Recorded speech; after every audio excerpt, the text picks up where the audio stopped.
Chers paroissiens, bonjour et même bonsoir. Euh, je suis en direct de la maison. Et oui, cette semaine, c'est une semaine assez spéciale car nous sommes dans la dernière semaine du carême et ce dimanche, c'est le dimanche où nous avons un dernier témoin à vous présenter. Et ce témoin-là est quand même assez spécial, même s'il vient pas de notre diocèse, il vient de juste l'autre côté du pont. Et ce témoin-là est le frère André. Oui, le saint frère André. Celui même qui lui a dit que la communauté ne savait pas quoi faire avec lui, donc ils l'ont mis à la porte, puis ça a l'air qu'il était à la porte pendant 40 ans.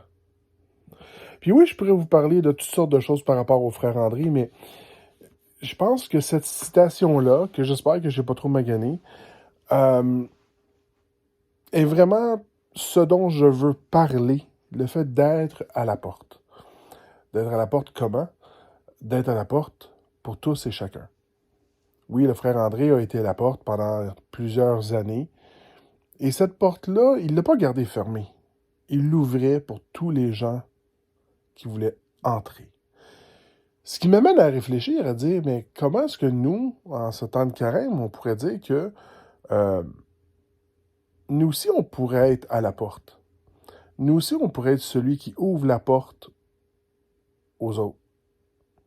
On pourrait être la personne qui a une porte d'entrée pour aller à la rencontre du Christ. Une porte d'entrée pour aller à la rencontre du mystère de la mort et la résurrection de celui-ci. Celui qui est mort pour nous. Celui qui est mort pour nous sauver. Celui qui est mort pour être avec nous autres.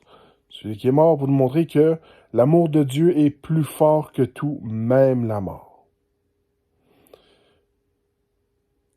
Donc, comment est-ce qu'on peut être à cette porte? Je pense que parmi les choses qu'on peut se mettre à réfléchir là-dessus, c'est de dire, premièrement et avant tout, d'être à l'écoute.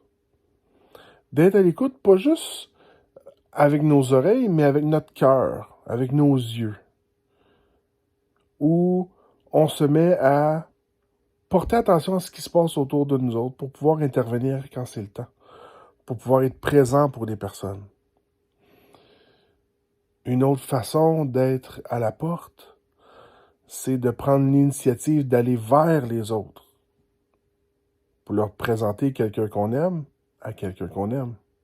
Présenter Jésus aux autres personnes autour de nous autres. C'est aussi savoir regarder autour de nous, mais regarder avec amour, regarder avec compassion. En prenant le temps de porter ce regard, d'autres personnes vont l'avoir sur nous et vont voir que on ne regarde pas le monde de la même façon. On regarde le monde avec l'amour de Dieu. Et ça aussi, ça a une influence autour de soi. Ça aussi, ça l'amène à témoigner que Dieu est avec nous, que Dieu nous accompagne dans tous les jours de notre vie et que nous aussi, on est capable de transmettre cet amour-là. Donc, par notre façon d'écouter, par notre façon d'être présent, par notre façon d'être en train de... par notre regard envers les autres personnes, on est capable d'être une de ces personnes-là qui tient la porte ouverte pour que d'autres gens puissent rencontrer le Christ et découvrir son amour. Donc, je vous souhaite un bon 5e dimanche du carême et on va se voir durant la semaine sainte. Au revoir.